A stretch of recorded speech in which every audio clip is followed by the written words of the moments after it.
सबको जय मसीह की। मैं जतिन बब्बर और आप देख रहे हैं मसीह परिवार चैनल। जैसे कि आप सब जानते हैं कि मैं इस चैनल पे प्रभु के अलग अलग दासों की वीडियोस डालता हूं, तो अगर आपको हमारा चैनल अच्छा लगता है तो आप इस चैनल को ज़्यादा से ज़्यादा सब्सक्राइब जरूर करें, ताकि आप प्रभु के वचन को सुन सके। वीडियोस को ज़्यादा से ज़्यादा शेयर करें, ताकि जिन लोगों तक वचन नहीं पहुंचा उन तक भी वचन पहुंच सके। सबको जय मसीह की। एक बार मैं आपसे दोबारा कहूँगा कि इस चैनल को सब्सक्राइब जरूर करें और वीडियोस को ज़्यादा से ज़्यादा शेयर करें। जय मसीह की।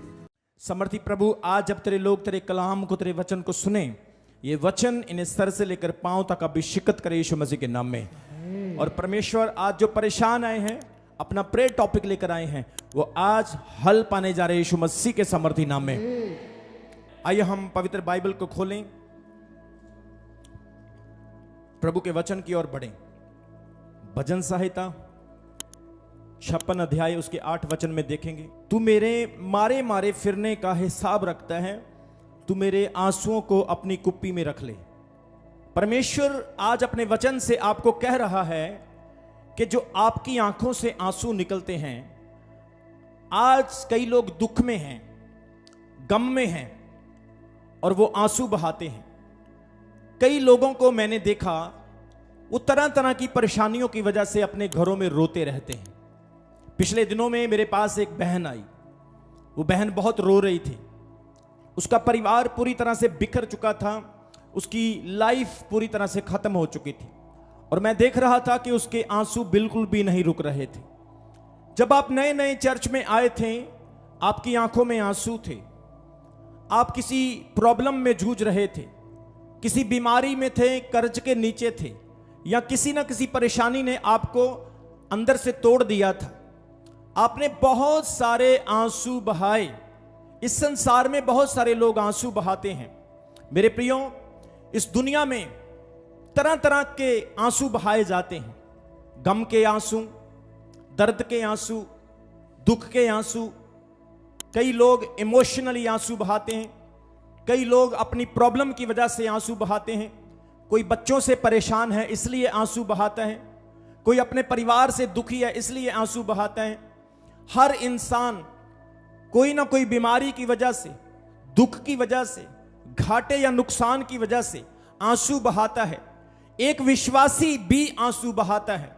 पिछले संडे जब मैं प्रचार कर रहा था तो मैंने कैमरे में देखा कि कुछ बहनें आंसू बहा रही हैं और मैं देख रहा था कि वो दिल से रो रो के प्रभु के सामने प्रार्थना कर रही है। कुछ भाइयों को मैंने देखा जो बड़े मैच्योर हैं, बच्चों की तरह नहीं, पढ़े लिखे हैं, एजुकेटेड हैं, वो भी रो रहे थे और आंसू बहा रहे थे। और जब आप आंसू बहाते हैं, जब आप टीयर्स फ्लो करते हैं, बाइबल में परमेश्वर का वचन ये वायदा करता है कि जैसे ही आपके आंसू बहते हैं, खुदा आपके आंसुओं को नाजायज नहीं समझता, खुदा आपके आंसुओं को बेकार नहीं समझता, परमेश्वर आपके आंसुओं को कीमती समझता है। When you tear flow front of God, जब आप परमेश्वर के सामने आंसुओं को बहाते हैं तो परमेश्वर आपके आंसुओं की कदर करता है। हो सकता है लोग आपके आंसुओं की कदर ना करें, लेकिन बाइबल कहती है परमेश्वर आपके आंसुओं की कदर करता है। आपकी आंखों से जो आंसू निकलते हैं, जो पानी निकलता है, यह कोई ऐसी वैसी चीज नहीं। मैं आपको बताना चाहता हूं, आपके आंसू परमेश्वर की भाषा है। Your tears are the language of God. जब आप आंसू बहाते हैं, ये आंसू नहीं, ये परमेश्वर की भाषा है। आपके आंसू जब आंखों से निकलते हैं, आप प्रार्थना में, आत्मा में रो रो के खुदा को पुकारते हैं, तो परमेश्वर इस लैंग्वेज को समझता है, परमेश्वर इस भाषा को समझता है। सब बोलेंगे हालेलुया। वो कहता है तू मेरे मारे मारे फिरने का हिसाब रखता है। प्रभु आपकी एक एक चीज का हिसाब रखता है। वो आपके एक एक आंसू का हिसाब रखता है।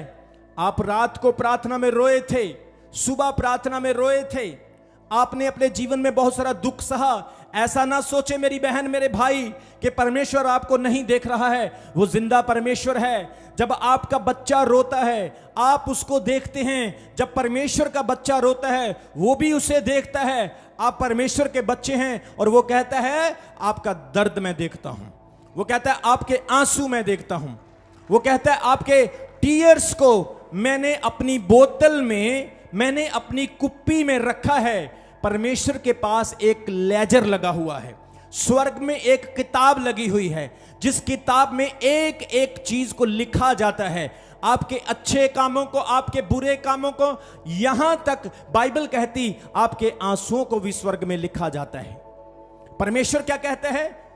वो कहता है, दाऊद कहता है वचन में, तू मेरे मारे मारे फिरने का हिसाब रखता है और तूने मेरे आंसुओं को कुप्पी में रखा है। ये आंसू क्या होते हैं? कितने जनों को समझ आ रही है आज के वचन की? ये आंसू पंजाबी में कहते हंजू, इंग्लिश में कहते टीयर्स, हिंदी में कहते आंसू। ये आंसू क्या होते हैं? जरा सा पानी है, आंखों से निकलने वाला क्या है? पानी है। इस पानी में क्या होता है? थोड़ा सा नमक होता है। कई लोगों ने चख के देखे होंगे, कई बार आप रोते होंगे, रोते रोते आपकी गालों से बहते हुए आपके मुंह में पड़ते हैं, क्या लगते हैं आपको? नमकीन लगते हैं। ये आंसू क्या है? ये आंसू पानी है। पानी में थोड़ा सा नमक है और इसमें थोड़ा सा केमिकल है और थोड़ा सा सोडियम है। और क्या है इसमें? इसमें एक चिकनाहट है। इस पानी में एक चिकनापन है जो आपकी आंख को रगड़ने नहीं देता, बल्कि मुलायम रखता है। और जब आप इमोशनल होते हैं, भावनात्मक होते हैं, तो ये आंसू अपने आप आपकी आंखों से गिरना शुरू हो जाते हैं। और परमेश्वर क्या कहता है? जब आपकी आंख से आंसू गिरते हैं तो यह आंसू व्यर्थ नहीं, प्रभु कहता मैं इसे संभाल के रखता हूं। सब बोलेंगे हालेलुया, सब बोलेंगे हालेलुया। एक कहानी है, मैं आपको बताना चाहता हूं। एक कहानी है, परमेश्वर ने एक स्वर्गदूत को जमीन पर, पृथ्वी पर भेजा और परमेश्वर ने उस स्वर्गदूत को कहा, दुनिया में जा और पृथ्वी पर जो सबसे कीमती चीज तुझे मिले उसे लेकर के आ। स्वर्गदूत पृथ्वी पर आया, वो समंदर के नीचे चला गया, उसने बड़े कीमती मोती वहां से निकाले और जैसे ही वो मोती लेकर स्वर्ग में जा रहा था, उसने कहा नहीं, ये इतने कीमती नहीं है, क्योंकि स्वर्ग में तो इससे भी अच्छे ऑलरेडी मोती हैं। फिर उसे बहुत कीमती सोना मिला, उसने सोने को इकट्ठा किया और वो स्वर्गदूत सोना लेकर स्वर्ग को जा रहा है और रास्ते में जाते जाते सोच रहा है नहीं, सोना भी इतना कीमती नहीं है, क्योंकि स्वर्ग में ऑलरेडी बहुत सारा सोना है। फिर वो वापस आया, उसने देखा एक विश्वासी अपने कमरे में बैठ के प्रार्थना कर रहा है और अपने गुनाहों की माफी मांग के प्रभु से रो रो के दुआ कर रहा है। और जैसे ही उसकी आंखों से आंसू गिर रहे थे, उसने अपना हाथ बढ़ाया और स्वर्गदूत ने उन आंसुओं को पकड़ लिया और प्रभु के पास लेकर चला गया।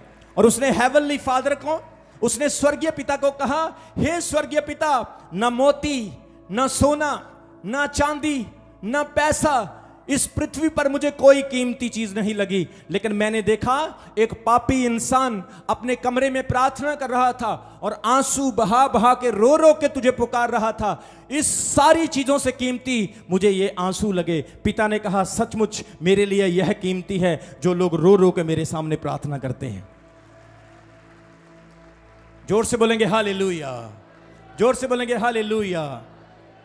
लोग आपको ओवरलुकिंग कर सकते हैं, अनदेखा कर सकते हैं, लेकिन परमेश्वर आपको ओवरलुक नहीं करता, वो आपको अनदेखा नहीं करता। वो आपके आंसुओं को जानता है, वो आपकी परेशानी को जानता है। वो कहता है मेरे पास तेरे एक एक आंसू का हिसाब है। आप देखें, हर इंसान रो लेता है। मैंने देखा मजबूत से मजबूत लोग भी रो लेते हैं। कई लोग कहते हैं रोते वो हैं जो कमजोर होते हैं। मैं कहता हूं रोते वो हैं जो दिल के अच्छे होते हैं। जोर से बोलेंगे हालेलुया। कई लोग कहते हैं रोते वो हैं जो कमजोर होते हैं। कमजोर लोगों को रोना नहीं चाहिए। मैं कहता हूं रोना चाहिए, लेकिन दुनिया के सामने नहीं, परमेश्वर के सामने। आप दुनिया के सामने रो रो के दिखाएंगे तो लोग आपको कमजोर कहेंगे, लोग आपको वीक कहेंगे, लेकिन आप प्रभु के सामने रोएंगे तो परमेश्वर आपको उसके सामने भी तकड़ा बनाएगा, दुनिया के सामने भी तकड़ा बनाएगा। जोर से बोलेंगे हालेलुया। बाइबल में ऐसे बहुत सारे लोग हुए जो प्रभु के सामने रोए, बच्चों से लेकर बड़ों से लेकर राजा महाराजाओं तक रोए। आइए हम एक वचन को देखेंगे, यशाया 38 अध्याय उसके 1 वचन से लेकर उसके 5 वचन तक देखेंगे। वहां पर हमें एक राजा के बारे में सीखने के लिए मिलता है जिसने रो रो के परमेश्वर से दुआ की, प्रार्थना की। यह बहुत ही ईमानदार, वफादार और प्रभु से डरने वाला राजा है, प्रभु के नियमों पर चलने वाला राजा है। और बाइबल कहती है, क्या लिखा वहां पर, उन दिनों में हिजकिय्याह ऐसा रोगी हुआ कि वह मरने पर था। तब आमोस के पुत्र यशायाह नबी ने उसके पास आकर कहा, यहोवा यूं कहता है, अपने घराने के विषय में जो आज्ञा देनी है वह दे, क्योंकि तू ना बचेगा, मर ही जाएगा। तब हिजकिय्याह ने दीवार की ओर मुंह फेर कर यहोवा से विनती करके कहा, हे यहोवा, मैं विनती करता हूं, स्मरण करके मैं सच्चाई और खरे मन से अपने को तेरे सम्मुख जानकर चलता आया हूं, और जो तेरी दृष्टि में उचित था वही करता आया हूं। और हिजकिय्याह बिलख बिलख कर रोने लगा। मेरे प्रियो, यहां पे एक किंग है जिसका नाम है हिजकिय्याह। सब बोलो हिजकिय्याह, सब बोलो हिजकिय्याह। हिजकिय्याह एक ऐसा राजा है जो राजा होते हुए भी प्रभु पर विश्वास रखता है। आज आप देखेंगे, जब लोगों के पास पावर आ जाती है तो वो प्रभु को याद नहीं करते। जब लोगों के पास पैसा, धन, संपत्ति, ऐशो आराम आ जाता है, वो खुदा को भूल जाते हैं। आप हमारे चर्च में देख लो, कुछ लोग ऐसे होते हैं जिन्हें आशीष मिल जाती है, फिर वो चर्च नहीं आते। कुछ लोग ऐसे होते हैं जिन्हें वीजा मिल जाता है, जिन्हें आशीष मिल जाती है, बाद में वो प्रभु को याद नहीं करते। बहुत सारे लोग तो अपना काम करवाने के लिए आते हैं, लेकिन ये राजा होते हुए भी प्रभु के साथ वफादार है। एक राजा के पास टाइम नहीं होता, एक राजा बिजी होता है। इस देश से लड़ना है, उस देश से लड़ना है, कर्मचारियों के साथ मीटिंग करनी है, बहुत सारे काम उस राजा को होते हैं, बहुत सारी इकोनॉमी देखना, पैसा देखना, मंत्रियों को, संतरियों को, रानियों को, अपने कर्मचारियों को देखना। राजा बहुत ही बिजी होता है, लेकिन इस राजा की लाइफ को आप देख सकते हैं, यह प्रभु के साथ वफादार है। जोर से बोले हालेलुया, जोर से बोले हालेलुया। आपका हालेलुया छोटा, बोलो हालेलुया। यह राजा वफादार है। आज परमेश्वर मेरे प्रियो आपको भी कहता है, आप प्रभु के सामने वफादार बन जाएं। आप कैसे भी हैं, आप गरीब हैं, अमीर हैं, आप किसी भी स्थिति में हैं, आप प्रभु के साथ वफादार बन जाएं। परमेश्वर वफादार लोगों को प्यार करता है, ना कि ताकतवर लोगों को प्यार करता है। जोर से बोलो हालेलुया। परमेश्वर कहता है, तू कमजोर है, तू वफादार बन, मैं तुझे ताकतवर भी बना दूंगा। अगर आप वफादार हैं तो खुदा आपको प्यार करता है और वो आपको ब्लेस करेगा यीशु मसीह के नाम में। सब बोलो हालेलुया, सब बोलो हालेलुया। अपने हाथ उठाओ और बोलो, मैं वफादार बनूंगा, मैं वफादार बनूंगा, क्योंकि मेरा परमेश्वर वफादार है। आमीन। ये राजा परमेश्वर के साथ वफादारी से चल रहा है। आज आपने वफादारी से खुदा के साथ चलना है। कोई भी हालात क्यों ना हो जाएं, कोई भी सिचुएशंस आपके जीवन में क्यों ना हो जाए, आपके पास टाइम है चाहे नहीं है, चर्च के साथ वफादार हो। बोलो आमीन। वफादार व्यक्ति खुदावंद पर हमेशा ट्रस्ट को बनाता है। अगर आपका बच्चा वफादार है, आप उस पर ट्रस्ट करेंगे, आप उसको 1000 नहीं 1 लाख भी दे देंगे। अगर आपका बच्चा वफादार नहीं, आप उसको 1 रुपया भी नहीं दे सकते। इसी तरह से परमेश्वर पर भरोसा बनाने से प्रभु आपको नौकर नहीं क्या बनाता है, मालिक बनाता है। सो ये राजा होकर भी प्रभु के साथ वफादार है।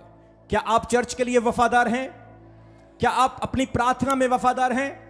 कितने जन यहां पे हैं जो प्रार्थना में वफादार हैं, जो रोज प्रार्थना करते हैं? सब करते हैं प्रार्थना, तो आप वफादार हैं। बोलो हालेलुया। आप अपनी प्रार्थना में वफादार होने चाहिए। जो लोग प्रार्थना करते हैं, मेरा स्पिरिट उनके साथ मैच होता है। जो प्रार्थना नहीं करते, मेरा आत्मा उनके साथ मैच नहीं होता। मैं जब भी उनको देखता हूं, मुझे घबराहट सी होती है उनको देख करके कि प्रभु, ये मेरे इर्द गिर्द ऐसे लोग क्यों? परमेश्वर, मुझे भी गिदोन की तरह वो 300 लोग दे दे। प्रभु, मुझे भी मूसा के समय की तरह वो 70 लोग दे दे। मुझे भी यीशु मसीह की तरह सिर्फ 12 लोग ही दे दे, तो काम हो जाएगा।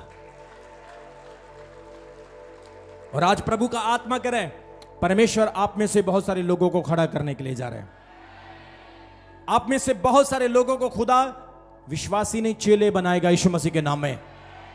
और आप कहते हो मेरी बरकत नहीं, आप कहते हो मेरी आशीष नहीं। मैं आपको बोल रहा हूं, आपको बरकत की जरूरत नहीं पड़ेगी। लोग आपको बोलेंगे इस सिस्टर को मैंने देखा, मैं भी ब्लेस हो गया। इस भाई को मैंने देखा, मैं भी ब्लेस हो गया। जोर से बोले हालेलुया, हालेलुया, हालेलुया, हालेलुया। जिनका वीजा नहीं लग रहा बोलो हालेलुया। जिनके पास बेबी नहीं बोलो हालेलुया। जिनके काम रुके बोलो हालेलुया। जिन्हें पैसे की आशीष चाहिए बोलो हालेलुया। जो प्रभु के दर्शन करने चाहते बोलो हालेलुया। जो प्रार्थना में वफादार बनना चाहते बोलो हालेलुया। इस राजा के अंदर क्या क्वालिटी है? He is faithful as a king. वो राजा होते हुए भी वफादार है। आज प्रभु का आत्मा कह रहा है आप भी ऐसे बने। दाऊद क्या कहते हैं? तू मेरे मारे मारे का हिसाब रखता है, तूने मेरे आंसुओं को कुप्पी में रखा है। और यशाया भविष्यवक्ता की किताब में हिजकिय्याह राजा एक संदेश को, एक मैसेज को पाता है कि हे राजा तू मरने वाला है, अब तेरे बचने की कोई उम्मीद नहीं। मान लो आपके घर में कोई ऐसा प्रभु का दास आए, आपको बोल दे आप मरने वाले हैं, तो आपका हाल क्या होगा? अगर उसने बोला 5 दिन में आप मर जाओगे, मैं कहता हूं 5 दिन में नहीं, 1 दिन में ही काम हो जाएगा। इतनी टेंशन हो जाएगी। आज आपकी लाइफ में भी ऐसा संदेश हो सकता है, बीमारी का, कर्ज का, गरीबी का, डिप्रेशन का, तरह तरह की समस्याओं का, शैतान के अटैकों का, लड़ाई झगड़े क्लेश नशे का। बहुत सारे ऐसे संदेश आपके जीवन में हो सकते हैं। लेकिन जैसे ही आप ऐसे संदेश को पाते हैं, घबराए नहीं। हिजकिय्याह की तरह क्या करें? प्रार्थना करना शुरू करें। जोर से बोले हालेलुया। सब बोले आमीन। उसने कहा यहोवा कहता है, किसी इंसान की नहीं, प्रभु की आवाज है। वो कहता है अपने घराने के विषय में जो आज्ञा देनी है वह दे दे, क्योंकि तू अब बचेगा नहीं, तू क्या होगा? मर जाएगा। और वचन में लिखा है जब उसके पास मौत का संदेश आया, उसने क्या किया? दीवार की तरफ मुंह फेर कर यहोवा से प्रार्थना करके कहा, हे यहोवा मैं विनती करता हूं, स्मरण करके मैं सच्चाई और खरे मन से तेरे सम्मुख चलता आया हूं, और जो तेरी दृष्टि में अच्छा था मैंने वही किया हूं। और वह बिलख बिलख कर रोया। एक राजा, एक किंग प्रभु के सामने बिलख बिलख कर रोता है, आंसू बहाता है। हम क्या वचन में पढ़ रहे हैं? वो कहता है मैंने तेरे आंसुओं में कुप्पी में रखा है। I kept your tears in the बोतल। ये बोतल क्या है? ये कुप्पी क्या है? ये परमेश्वर की मेमोरी है। ये प्रभु का अकाउंट है। जिस तरह से आपका बैंक में अकाउंट होता ना, इस तरह से परमेश्वर का भी अकाउंट है। और परमेश्वर के अकाउंट में आपका सारा हिसाब किताब रखा हुआ है। सब बोले हालेलुया।